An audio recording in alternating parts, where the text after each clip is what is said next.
Welcome back to Love Life. We'll get back to our conversation on the price of perfection. So we were talking about a little bit of your personal story and reflections of what it was like to have those expectations of perfection on you and then really challenging yourself to break free from that. And I really just want to bring this to life a little bit more for maybe some of the audience that doesn't necessarily know if they have experienced that or if it's something that maybe they are experiencing right now. But I think, in the break we were talking about when you're just going about your life and you realize maybe when you see someone who seems or who gives off that energy that they're free and they don't care, they're doing what they want, and then it sort of maybe snaps to your attention that I'm standing up really straight, or I'm conscious of my hair, or patting on my makeup, and really thinking a lot about how I'm presenting myself to the world rather than just being relaxed in myself and having fun and not really caring what other people think.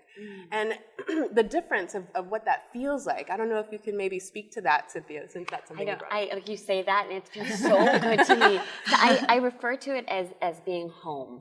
And I'm not always home. It's like life, right? You have your challenges, and so sometimes you step away from home, and then you have to ask, well, why am I stepping out of home? Like, why am I?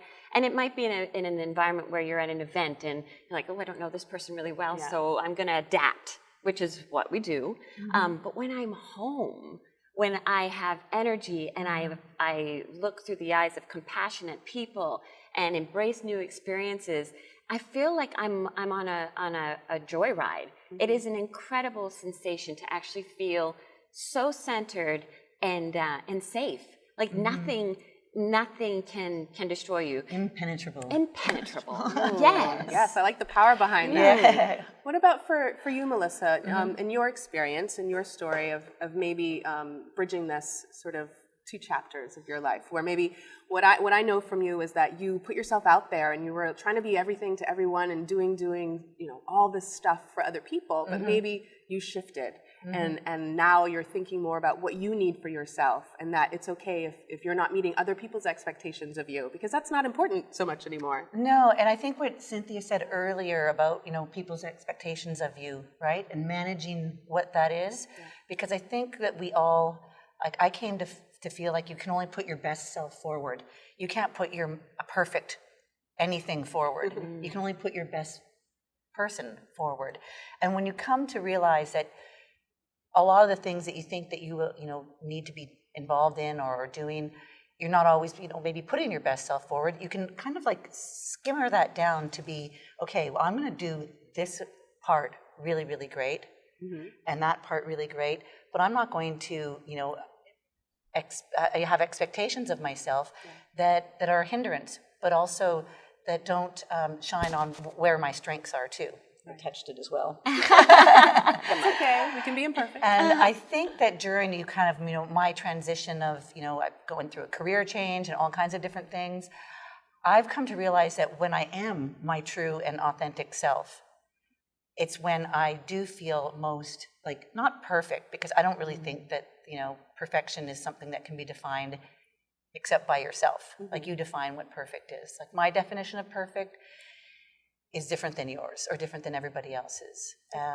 And so I, have come to be settled and comfortable in what I perceive as being imperfect. And to me, it's the way in which I filter every kind of moment.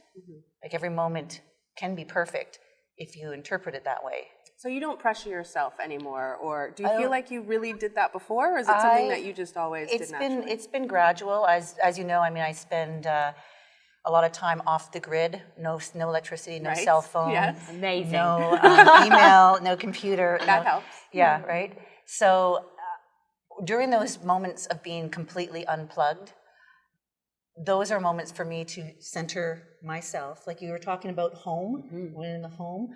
Well, those are my times to be able to kind of gather all of my different, inventory of expectations and look at them all and say, okay, how am I going to, play these various roles and wear these various hats and be true to myself and how I spend my time, right? And not really try to worry about being perfect. I mean, it's a hard thing not to do. I mean, our house is actually called Picture Perfect, right? Our house. And besides a house, it's a private studio, it's a tourist rental, it's really a big thing, but it actually has to be perfect.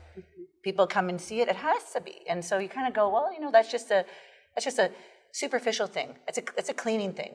It's a presentation thing.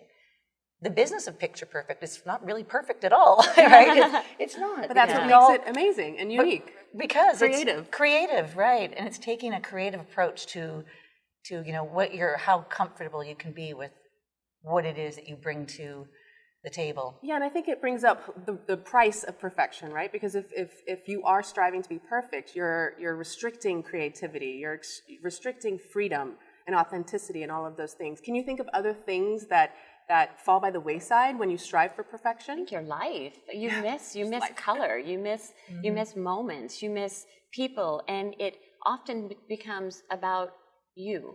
I've got employees that work with me, and I really, really talk to them a lot whenever they say, oh, they did this, or that person did this to me. And I said, well, the only times in my life that I've really seen tremendous growth is when I stop saying I, and I start saying, thank you. Thank you for helping me, because that experience has taught me something. I've had people not even hire me, like when I was much younger, and I thought they were evil or letting me go, and I thought they were totally wrong. But I am so grateful for every experience that they shared with me, because it's made me who I am today.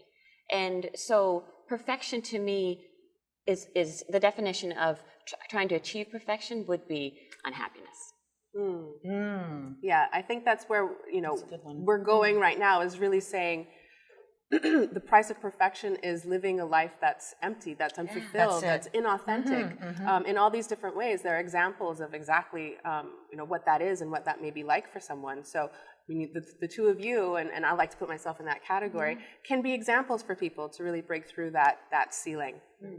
So we'll be right back with a little bit more of the conversation on Love Life, so stay tuned.